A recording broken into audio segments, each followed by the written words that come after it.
Hey, how's it going? Before we jump into the content, I just want to take a minute to thank you for stopping by the channel and checking out the content. If you like this content and you want to support more content like it, then make sure to subscribe to the channel and like this video. You can also check out the YouTube membership program and cybertrainingpro.com, where I put practice exams and other things that I couldn't put on YouTube. Again, regardless of how you support the channel and my content, I couldn't be more appreciative. Thank you so much, and let's get into the content.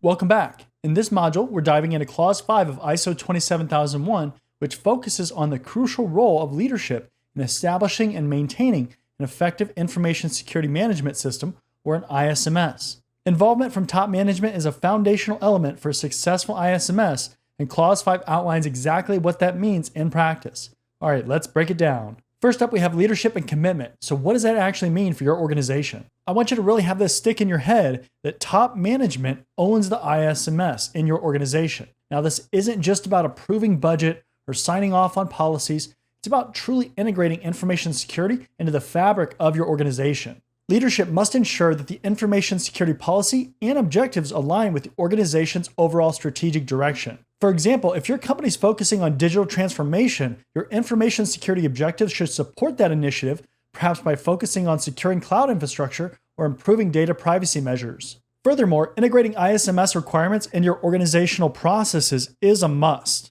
This means that information security isn't just a standalone function or an afterthought, it's embedded into everything that your organization does, from HR to procurement to product development. And don't forget about the required resources. Top management must ensure that the ISMS has what it needs to be successful, and that includes people, tools, and training. Without adequate resources, even the best planned ISMS is going to struggle to achieve its objectives. Leadership must also communicate the importance of information security. This isn't just a one-time announcement, it's about creating a culture where everyone understands that information security is a priority. Whether it's through regular town hall meetings, newsletters, or training sessions, the message should be clear: protecting our information assets is everyone's responsibility. But commitment doesn't stop at communication. Top management has to ensure that the ISMS is effective in achieving its intended outcomes.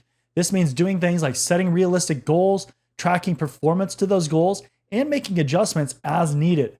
It's a continuous process of improvement and alignment with the organization's changing needs. Next, let's talk about the information security policy. Now, this is a high-level document that sets the tone for the ISMS.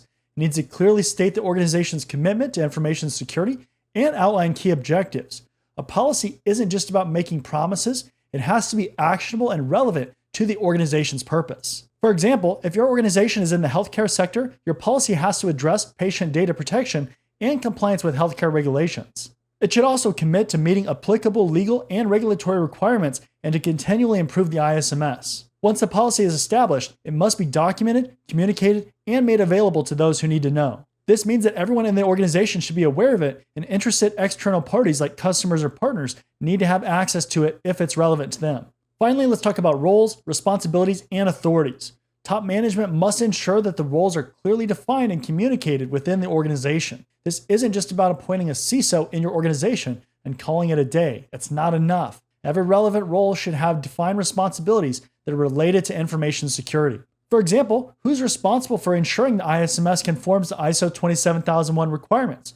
Also, who's reporting on ISMS performance to top management? These roles need to be assigned, and the people in them must understand their responsibilities and have the authority to act. In many organizations, this could mean creating a cross-functional information security committee involving representatives from different departments to ensure the ISMS is comprehensive and effective. Remember, an effective ISMS is a team effort. Even though specific roles are assigned, everyone in the organization has a part to play in protecting information assets. To sum things up, Clause 5 of ISO 27001 is all about leadership taking the reins of the ISMS. It requires top management to be fully engaged in the planning, execution, and continuous improvement of information security practices. This sets the foundation for a security culture that permeates or spreads through every level of the organization. In our next module, we'll move on to planning, where we'll discuss how to set objectives and identify risks within your ISMS. Thanks for watching, and let's keep building your knowledge on ISO 27001.